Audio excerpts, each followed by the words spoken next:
여러분, 오늘도 평온한 하루 보내고 계십니까? 우리는 참으로 지독하게 달려왔습니다. 나중에 은퇴하면 원 없이 쉬어야지. 돈만 넉넉히 모아두면 노후 걱정은 없겠지라며 오직 통장 잔고를 늘리는데 인생의 모든 에너지를 쏟아부었죠. 그런데 여러분, 막상 그토록 바라던 자유의 시간이 주어지고 통장에는 넉넉한 돈이 쌓였을 때 왜 수많은 시니어가 말할 수 없는 공허함과 우울증에 시달리는 것일까요? 유튜브 데이터에 따르면 은퇴 후 가장 큰 고민 중 하나는 할 일 없는 긴 하루라고 합니다. 돈이 없어서 불행한 것보다 더 무서운 것은 내가 이 세상에 더 이상 쓸모없는 존재처럼 느껴지는 무료함입니다. 오늘은 강남에 건물 한 채를 가질 정도로 성공했지만 정작 은퇴 후 거실 소파에서 서서히 무너져갔던 어느 68세 아버님의 사연을 들려드리려 합니다. 러셀과 괴테가 전하는 죽을 때까지 즐겁게 사는 법, 지금 시작합니다. 올해 68이 된 강 선생님은 자수성가한 사업가였습니다.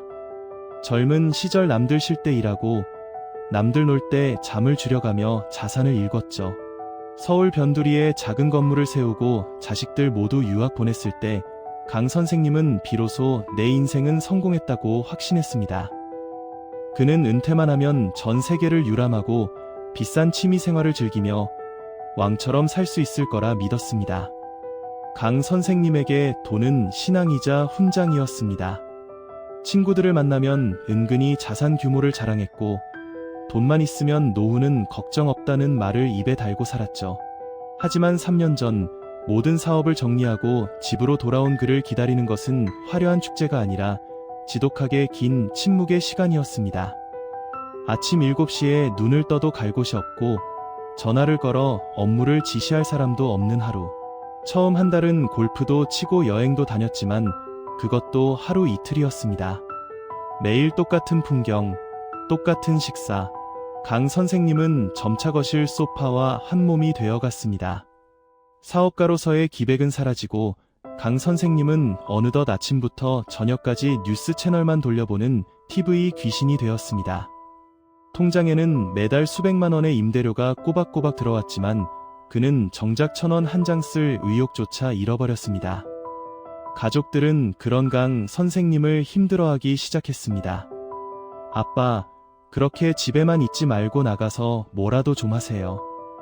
운동이라도 등록하시든가요. 딸의 걱정 섞인 한마디조차 강 선생님에겐 이제 너는 쓸모없으니 나가라는 소리로 들렸습니다.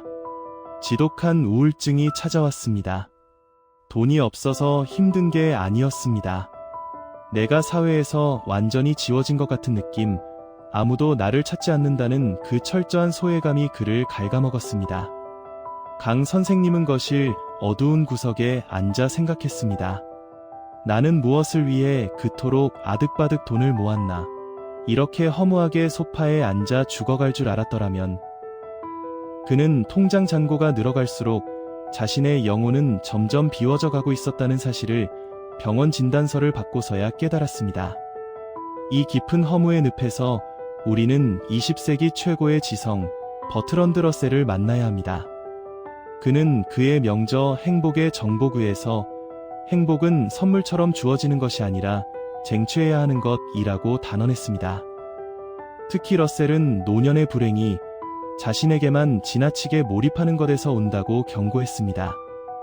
러셀의 눈으로 볼 때 강 선생님은 자신의 자산과 자신의 과거에만 갇혀 있었습니다. 러셀은 말합니다. 행복의 비결은 당신의 관심을 가급적 넓게 외부로 돌리는 데 있다. 당신을 매혹시키는 사물이나 사람에 대해 열정적으로 반응하라. 러셀은 아무리 사소한 취미라도 그것이 나를 외부 세계와 연결해준다면 그 자체가 구원이라고 했습니다. 우표를 수집하든 정원을 가꾸든 나무를 깎든 상관없습니다. 나의 에너지가 나라는 좁은 감옥을 벗어나 세상 어딘가에 가닿을 때 비로소 인간은 무료함이라는 괴물을 물리칠 수 있습니다. 강 선생님에게 부족했던 것은 돈이 아니라 세상을 향한 사소한 호기심이었습니다. 강 선생님은 주치의의 권유로 시 외곽에 작은 주말 농장을 하나 분양받으셨습니다. 처음에는 내가 이 나이에 흙바닥에서 뭐하는 짓인가 싶어 투덜거렸지만 씨앗을 심고 물을 주며 싹이 트는 것을 보는 순간 가슴 밑바닥에서 뜨거운 무언가가 올라왔습니다. 수십억짜리 건물을 올릴 때보다 손톱만 한 상추싹 하나가 흙을 뚫고 나오는 광경이 더 경이롭게 느껴진 것이죠. 그는 이제 강 회장이 아니라 장화를 신은 강씨 아저씨로 불립니다. 아침이면 갈 곳이 생겼고 연구할 대상이 생겼습니다. 어떻게 하면 배추를 더 단단하게 키울지 고민하느라 TV 뉴스 따위는 잊은 지 오래입니다. 직접 키운 무공의 채소들을 이웃들에게 나눠주며 고맙다는 소리를 들을 때 강 선생님은 평생 돈으로 사려 했던 존재의 가치를 공짜로 얻게 되었습니다. 아빠, 요즘 얼굴색이 정말 좋아지셨어요. 라는 딸의 칭찬은 덤이었습니다. 그는 이제야 깨달았습니다. 통장 잔고보다 나를 더 든든하게 지켜주는 것은 내 손때 묻은 사소한 소일거리라는 것을요. 독일의 대문호 요한 볼프강 폰 괴테는 80세가 넘은 나이에도 파우스트를 완성하며 노년의 불꽃을 태웠습니다. 괴테는 말했습니다. 인간의 가장 큰 사명은 활동하는 것이다. 안식은 무덤 속에서나 찾으라. 괴테에게 노년은 쉬어가는 시간이 아니라 평생 쌓아온 지혜를 바탕으로 새로운 무언가를 창조하는 가장 역동적인 시간이었습니다. 괴테는 강조했습니다. 유능한 사람은 쉴 새 없이 움직인다. 비록 그것이 작은 텃밭을 일구는 일일지라도 무언가를 자라게 하고 만들어내는 과정 자체가 신성한 노동이다. 강 선생님이 흙을 만지며 얻은 평온은 단순히 시간이 잘 가서가 아닙니다. 무언가를 창조하고 돌보는 괴테적 삶을 실천했기 때문입니다.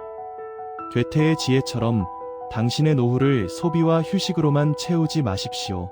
당신의 손이 무언가를 짓고 당신의 머리가 무언가를 구상할 때 당신의 영혼은 늙지 않는 청춘의 샘물을 마시게 될 것입니다. 존경하는 여러분, 70세가 넘은 당신에게 필요한 것은 수억 원의 적금이 아니라 내일 아침 당신을 벌떡 일어나게 할 설레는 일거리 하나입니다. 돈은 당신의 육체를 안락하게 할 순 있지만 당신의 영혼을 춤추게 할 순 없습니다. 오늘 밤 당신의 마음속에 작고 소박한 씨앗 하나를 심어보세요. 내가 예전에 하고 싶었던 게 뭐였더라? 내가 무엇을 할 때 시간 가는 줄 몰랐지? 거창하지 않아도 좋습니다. 글쓰기, 목공, 꽃 키우기, 혹은 동네 봉사활동까지 무엇이든 좋습니다. 비로소 나를 위한 소중한 소일거리를 발견할 때 당신의 노후는 비로소 빈 껍데기가 아닌 향기로운 열매로 가득 차게 될 것입니다. 지혜의 서재는 당신의 활기찬 홀로서기를, 그리고 당신이 마주할 두 번째 청춘을 온 마음 다해 응원합니다. 오늘도 오롯이 당신으로 충만한 평온한 밤 되십시오. 감사합니다.